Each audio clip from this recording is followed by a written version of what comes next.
Você sabia que a configuração de material pode alavancar ou também piorar o seu render? E é nesse vídeo que irei mostrar como você pode configurar diversos tipos de materiais em qualquer renderizador.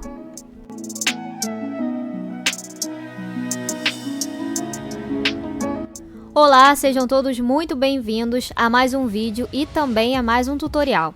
Eu sou arquiteta urbanista aqui na Studio Collection, posto vídeos semanalmente com dicas, tutoriais de modelagem de diversos programas. E se você gosta dos conteúdos e te ajuda de alguma forma, deixe aqui a sua curtida e inscrição para motivar a produção de mais conteúdos como esse.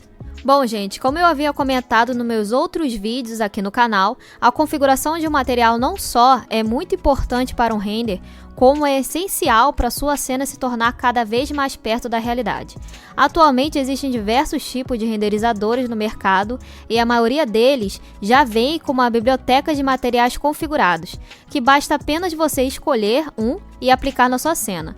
Porém, você pode criar a sua própria biblioteca de materiais PBR e não ficar mais preso apenas àqueles materiais do programa. Mas afinal, o que são materiais PBR? PBR é um método ou cálculo de sombreamento da luz sobre uma textura. Por exemplo, em uma cena irão existir diversas fontes de luz, certo? Desde luzes externas como também luzes artificiais. E no mundo real, podemos perceber que essas luzes interagem com as superfícies dessas texturas que colocamos, fazendo com que ele fique mais reflexivo, opaco, liso, enfim, vai dar a impressão de um material mais realista. E hoje em dia, existem diversos sites que fornecem esse conjunto de materiais PBR. Como esse aqui, por exemplo, da Polyheaven. Ele tem diversas imagens de textura de ótima qualidade. Vou escolher esse aqui, por exemplo, e você clicando nele e apertando aqui no tamanho da imagem, ele vai expandir diversos outros formatos. E perceba bem, esse formato de 4K e 8K irão ter uma qualidade muito boa e também um arquivo muito grande para sua cena, o que pode acabar fazendo o seu render demorar mais. Então, essa hora é muito importante você decidir qual vai ser a posição do material no seu ambiente.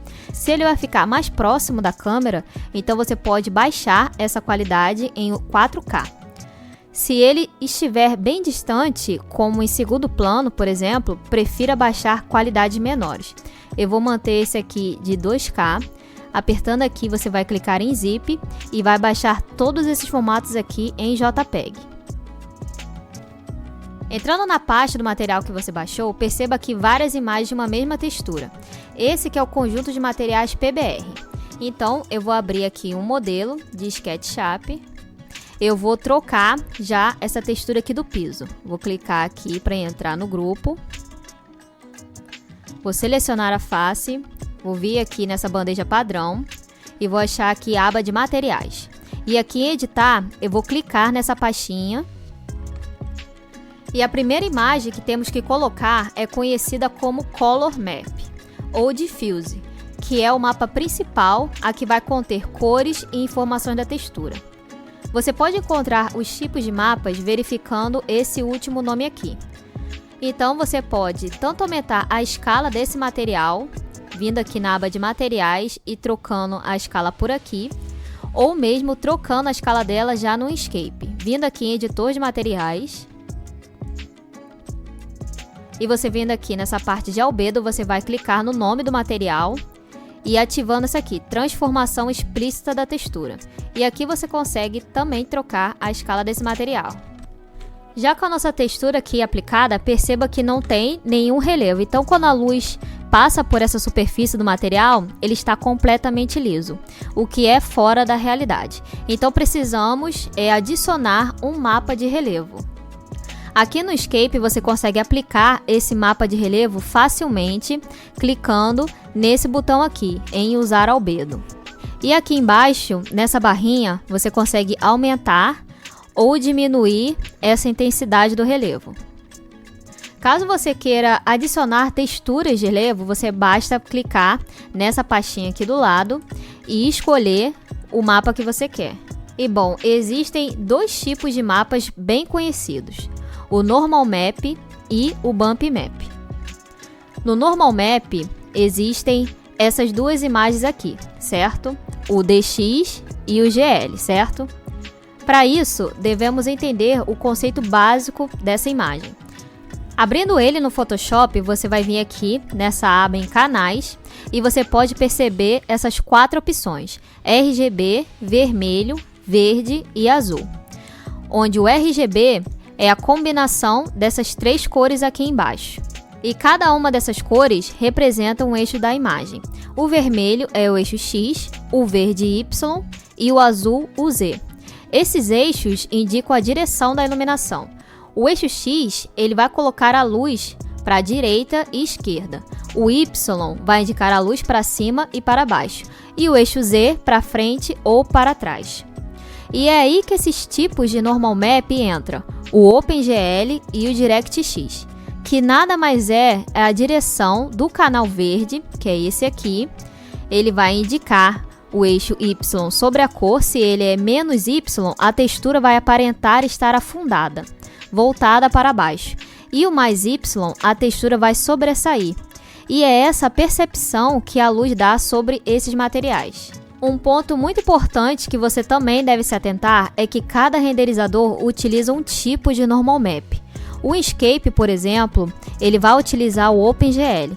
Então, voltando aqui, essa configuração do material, eu já apliquei aqui o normal map. E novamente, você consegue controlar a intensidade aqui nessa barrinha. E aqui você também consegue transformar, mudar a escala desse material. Indo agora para outro tipo de relevo, que é o Bump Map. Esse é um dos mapas de relevo mais antigos. Ele tem uma tonalidade de preto e branco a 8 bits de informação de cores.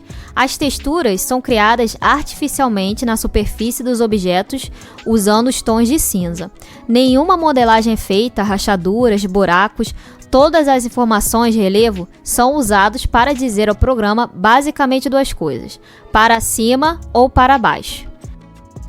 A parte da cor que é mais próxima ao branco, a textura vai aparentar subir e os tons mais escuros ele vai descer, o que vai gerar uma impressão de relevo.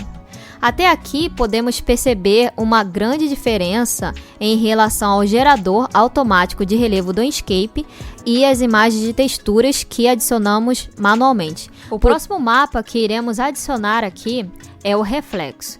E para isso podemos observar esses 3 modelos: o Specular, o Roughness e o Glossiness.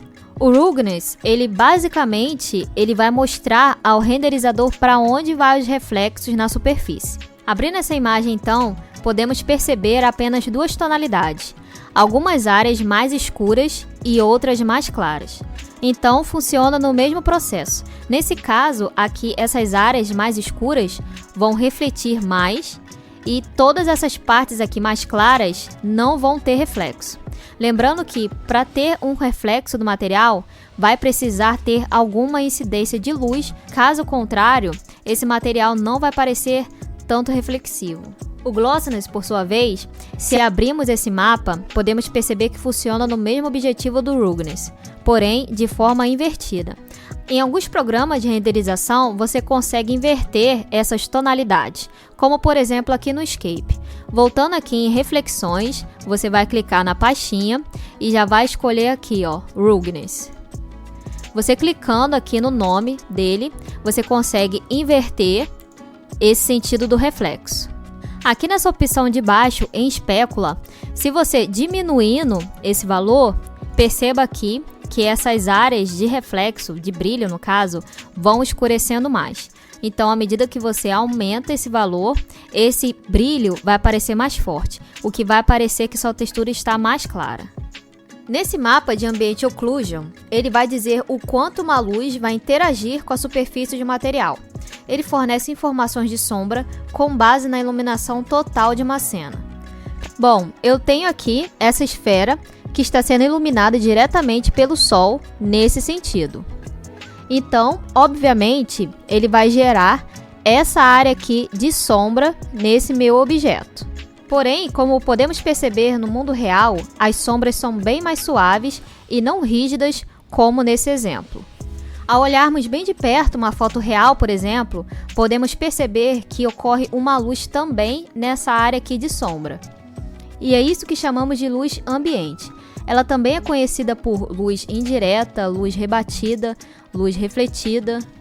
Então já sabemos que essa aqui é a nossa fonte principal, ou seja, a luz direta é o Sol.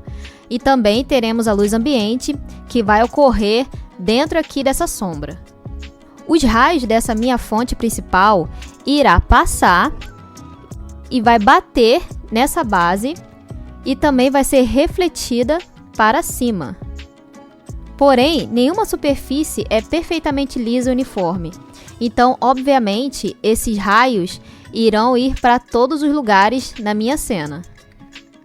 Vale lembrar que também estamos falando de uma cena externa. Então, aqui também vai ter uma outra luz ambiente, que é o nosso céu. E ele também vai refletir em diversas direções. Aqui nessa imagem já podemos ver aonde teve maior incidência de luz e a área com a qual os raios conseguiram alcançar, que foi toda essa parte aqui. Porque veja, à medida que os raios são rebatidos, ele vai perdendo a força. Então existem lugares, como esse aqui, por exemplo, que os raios foram rebatidos tantas vezes que não alcançaram essas partes. E são exatamente essas áreas aqui que é o Ambient Occlusion. Ou seja, a área de sombra que é menos afetada pela luz ambiente e luz direta. Mas é claro que, por se tratar de uma cena externa, cada projeto será diferente. Então terá cena, por exemplo, que vai utilizar um HDRI nublado. Então as sombras vão ficar bem mais claras pelo fato de apenas a luz do céu estar clareando elas.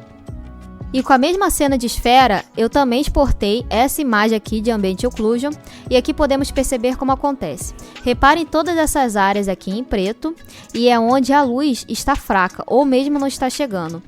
E é exatamente isso que ocorre nesse mapa que eu havia mostrado.